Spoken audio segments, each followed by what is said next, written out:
అందరికీ నమస్కారం. ఆగస్టు 12వ తేదీ గ్రహణం గ్రహణం గ్రహణం గ్రహణం అని ఏంటో ఆ గ్రహణం గురించి అనవసరంగా దాన్ని ఏదో అనేక రకాలుగా దాని గురించి ఏదో భయకంపితులు చేస్తున్నారు. భారతదేశంలో గ్రహణం కనపడుతుందా? గ్రహణం కనపడదు. కనపడని గ్రహణం గురించి యజ్ఞయాగాదులు చెయ్యాలా? చేయవలసిన అవసరం లేదు, చేసినా ఫలితం ఉండదు. మరి ఎవరికి ఉంటుంది ఫలితం అంటే సూర్యోపాసకులు, సూర్యుడిని ఆరాధించేవాళ్ళు, సూర్యోపాసన చేసే వాళ్ళకి తప్పకుండా ఈ గ్రహణ సమయంలో ఎక్కడ అంటే గ్రహణం పడే ప్రపంచంలో ఎక్కడ గ్రహణం ఉన్నా, సూర్యగ్రహణం ఉంటే వారు తప్పకుండా ఆ సమయానుకూలంగా వాళ్ళు తపస్సు చేసుకోవాలి. ఇది మాత్రం చెప్పబడింది అంతే తప్ప లేనిపోనటువంటి విషయాల గురించి మనకి గ్రహణ సంబంధమైనటువంటి సూత్రాలు పాటించాలని చెప్పలేదు. గ్రహణ సంబంధ సూత్రాలు ఎలా ఉంటాయంటే ధర్మశాస్త్రాల్లో గ్రహణ నియమాలు అంటే వేద సూతకం అంటారు, దాన్ని గ్రహణ సమయానికి సూతకం అంటారు, వేదాన్ని అంటారు. దృశ్యత సూత్రం అంటే విజిబిలిటీ రూల్ అంటారు దాన్ని. ఆ శాస్త్ర నియమం ప్రకారంగా ఏ గ్రహణం అయితే మనం ఉండే ప్రాంతంలో అంటే మన దేశంలో కంటికి కనిపించదు, ఆ గ్రహణ సూతకం అంటే వేదని నియమాలని పాటించవలసిన అవసరము లేదు. కాబట్టి దయచేసి ఈ విషయాన్ని గమనించండి.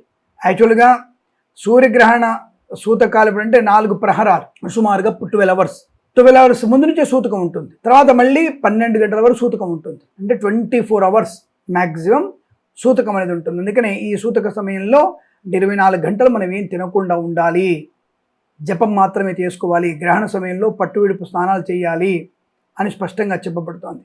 అలాగే చంద్రగ్రహణ సమయంలో 3 ప్రహరాలు ఉంటుంది. అంటే దాదాపు 9 గంటల ముందు సూతకం ప్రారంభమవుతుంది. కాబట్టి ఆచరణ నియమాలు, గ్రహణ సూతక సమయంలో తీసుకోవాల్సిన జాగ్రత్తలు, గర్భిణీ స్త్రీలు బయటికి రాకపోవడం, గ్రహణం ముగిసిన తర్వాత స్నానం చేసి దేవతార్చన లేదా దాన ధర్మాదులు చేసుకోవడం, ఇది సంప్రదాయం. అయితే గ్రహణం కనిపించని ప్రాంతంలో ఈ నియమాలు పాటించవలసిన అవసరం లేదని ధర్మసింధువు, నిర్ణయ సింధు గ్రంథాల్లో కూడా స్పష్టంగా చెప్పబడింది. కాబట్టి మనకి ఆగస్టు 12వ తేదీ సంపూర్ణ సూర్యగ్రహణం, టోటల్ సోలార్ ఎక్లిప్స్ భారతదేశంలో కనిపించదు కనుక it is not visible in India. భారతదేశ కాలమాన ప్రకారంగా గ్రహణం సమయం రాత్రి వేళలో కావడం వల్ల భారతదేశంలో కనిపించడం లేదు, ఇది మనకి కనపడదు కనుక పాటింపులు లేవు అన్న విషయాన్ని గమనించండి.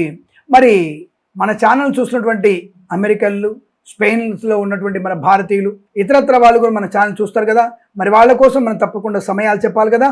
కాబట్టి ఇతర దేశాల్లో ఉండేటువంటి సమయాలు చెప్తున్నాను, స్పష్టంగా రాసి పెట్టుకోండి. స్పెయిన్లో ఇది సంపూర్ణ గ్రహణంగా స్పష్టంగా కనబడుతుంది, సంపూర్ణ సూర్యగ్రహణం ఉంటుంది.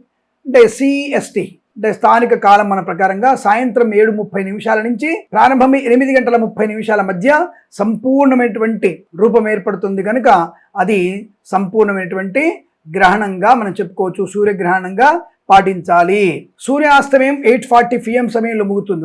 వాళ్ళకి సన్సెట్ 8:45కి ముగుస్తుంది రాత్రికి. అంటే మన రాత్రి అనుకుంటాం, వాళ్ళకి 8:45 PM ఆ సమయంలో ముగుస్తుంది కనుక వారి సంపూర్ణ సూర్యగ్రహణ ప్రభావం వారికి ఉంది. స్పెయిన్లో పూర్తిగా ఉంది, గుర్తుపెట్టుకోండి. అలాగే ఉత్తర అమెరికా మరియు తూర్పు అమెరికా రాష్ట్రాల్లో అంటే లైక్ న్యూయార్క్, అలాస్కా, ఉత్తర కరోలినా మొదలైన ప్రాంతంలో కేవలం ఇది పాక్షికమైనటువంటి అంటే పార్షియల్ ఎక్లిప్స్ అని మాత్రమే కనిపిస్తోంది. స్థానిక సమయం అంటే ఈస్టర్న్ టైం జోన్లో చూస్తే అంటే న్యూయార్క్ టైంలో చూస్తే 1:46 నుంచి ఈ యొక్క గ్రహణం గరిష్ట స్థాయికి చేరుకుంటుంది. ఇతర ప్రాంతాలు అంటే గ్రీన్లాండ్, అలాగే ఐలాండ్ అండ్ ఐస్లాండ్ ఇక్కడ కూడా సంపూర్ణ సూర్యగ్రహణం ఉంది.